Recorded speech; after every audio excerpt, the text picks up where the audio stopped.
Buenas tardes a todos. Soy alumno del Colegio de Estudios Científicos y Tecnológicos del Estado de Oaxaca, plantel 02 Cuicatlán.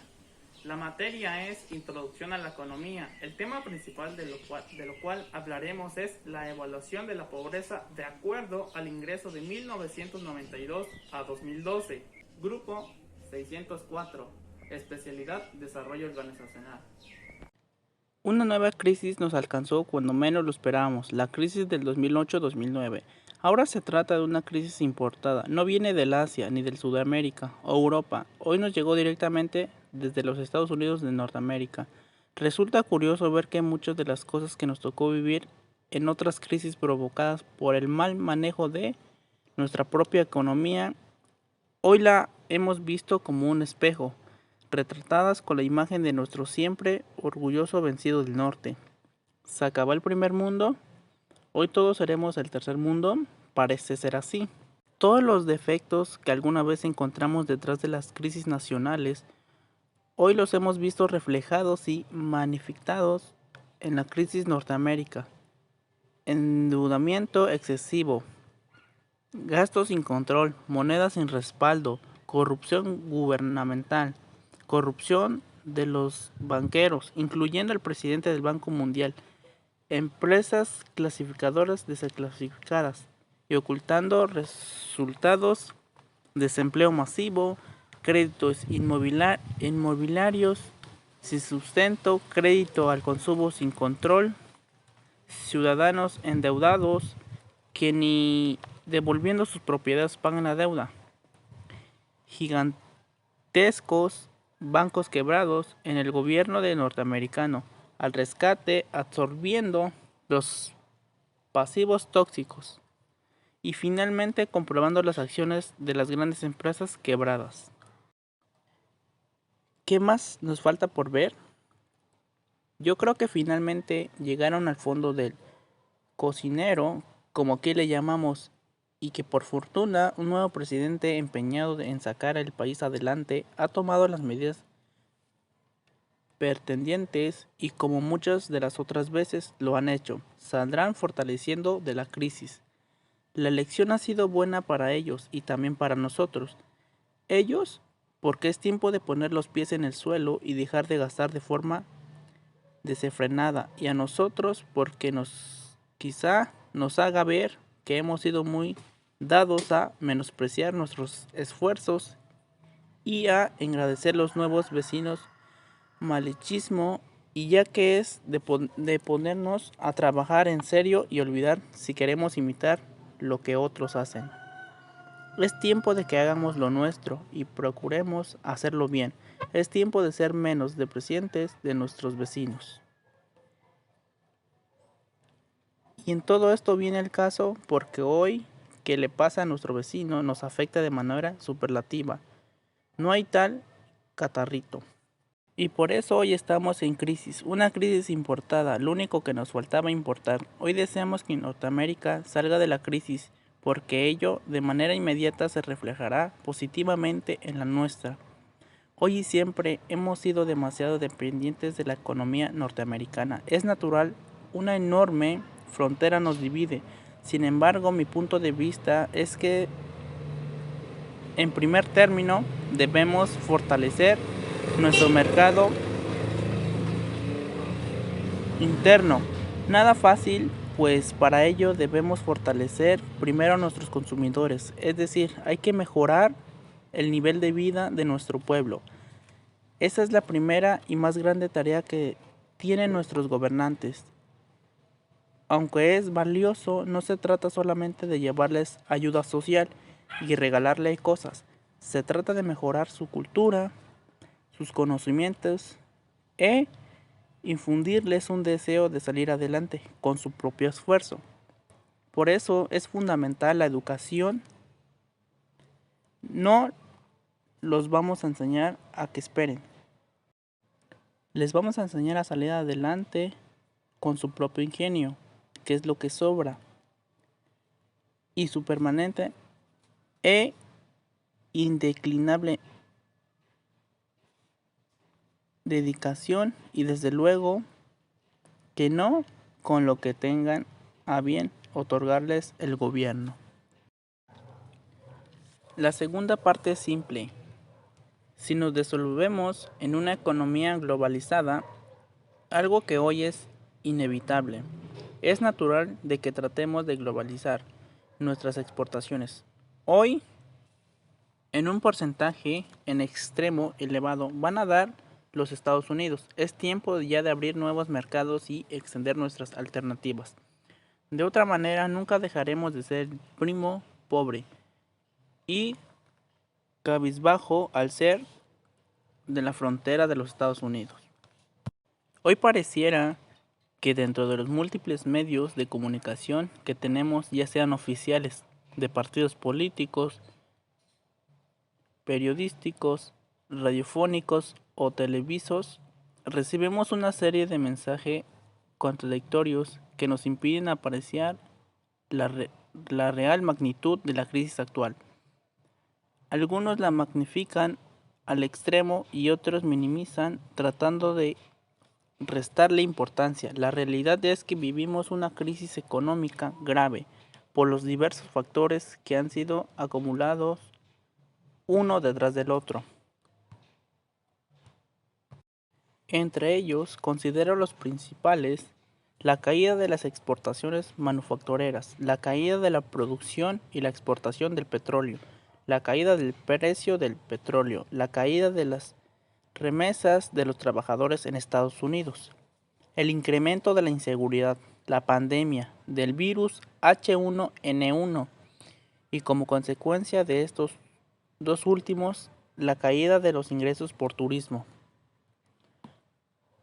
Todo esto encadenado en un lapso de solamente 2 años ha provocado el decremento del PIB y por lo mismo el desempleo y la disminución de los sueldos y salarios. Sin embargo, para 2012 hemos visto cómo nuestro país ha logrado sortear con gran éxito la grave crisis mundial y la disciplina macroeconómica ha resultado ejemplar. En verdad existen grandes diferencias si compramos esta crisis mundial importada con la que hemos vivido en el pasado.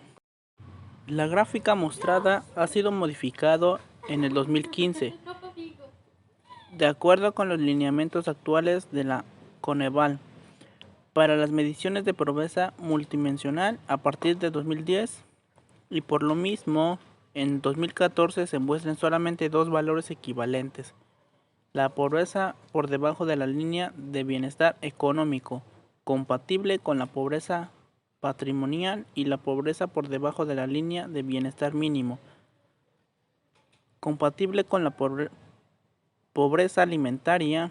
La determinación de pobreza de capacidades ya no determina a partir del 2014. Sin embargo, esta gráfica sigue siendo un fiel reflejo de nuestra historia económica en los 5 últimos sexenios. Se muestra con claridad la cresta de curvas precisamente en el año 1996. La curva mostrada en color amarillo identifica la línea de pobreza de patrimonio y en verdad impactantemente observar cómo de 1994 a 1996 este porcentaje de pobreza creció del 52.4% al 69% de la población total, con una pendiente de casi 45 grados y en tan solo 2 años. El significado en palabras llenas es que es un gran número de personas perdió su patrimonio en virtud de que las elevadas tasas de interés impidieron el pago de la deuda. Perdieron sus casas y sus automóviles. Lamentablemente no fue todo.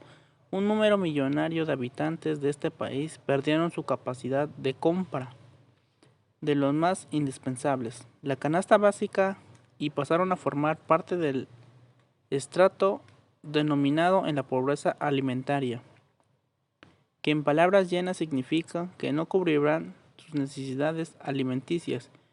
En este caso pasamos de ya considerado alto 21.2% en 1994 al 37.4% en 1996, representando un número de la pobreza alimentaria de 15.636.246,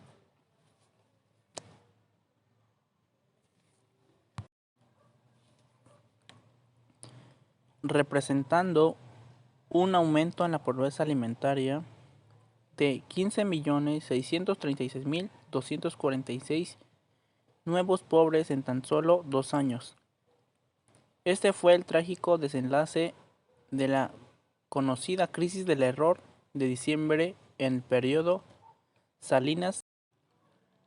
Si observan, las curvas aprecian que tanto Cedillo como Fox lograron nuevamente bajar los índices de la pobreza, siendo 2006 reconocido por el Banco Mundial como el mejor momento dentro del periodo de mediciones de la pobreza que se conocen. Sin embargo, al expresidente Felipe Calderón le tocó encarar una crisis importada de los Estados Unidos en 2008, que extendió a Europa y América Latina, y que persiste hasta nuestros días, y es por ello que ahora podemos evaluar con datos publicados en 2013. El costo de daños en cuanto a la pobreza alimentaria creció del 18.4% al 19.7%, o sea, una diferencia de 1.3%, que equivale a un total de 2.874 personas que pasaron al grado de pobreza alimentaria en el periodo del 2008 al 2012. Esta es la última cifra reflejada en el apoyo fundamental que las clases más desprotegidas han recibido mediante programas sociales en los últimos años. Esta es una tabla comparativa de dos crisis económicas.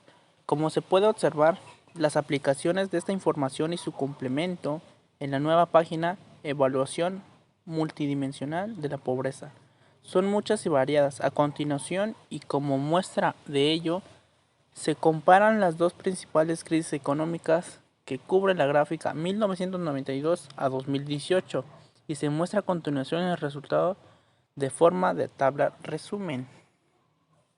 Evidentemente existe una gran diferencia entre la crisis del error de diciembre y la crisis mundial importada de los Estados Unidos y Europa. Resulta de mucha importancia observar que la crisis 1994 a 1996 afectó en grado superlativo a los que menos ingresos tenían, pero también a un gran número de personas perdió su patrimonio en virtud de que las elevadas tasas de interés impidieron el pago de la deuda y perdieron sus casas y sus automóviles. No es una cifra despreciable, como pueden observar, 1.285.949 personas, mientras en la crisis mundial nuevamente los afectados fueron los que menos tienen, pero en mucho menor escala los que fueron afectados en su patrimonio. Las pendientes de las curvas en el periodo 2008-2012 lo dicen todo, son menos pronunciadas. Después de todo, tratándose de una crisis, fue lo menos malo que pudo suceder. En conclusión, nos podemos dar cuenta que existe una gran diferencia entre la crisis del error de diciembre y la crisis mundial importada de los Estados Unidos y Europa. Resulta de mucha importancia observar que la crisis 1994 a 1996 afectó en grado superlativo a los menos ingresos, mientras en la crisis mundial los más afectados han sido los que más tienen y fueron afectados seriamente en su patrimonio. Las pendientes de la curva en el periodo 2008-2012 lo dicen todo, son menos pronunciadas después de todo.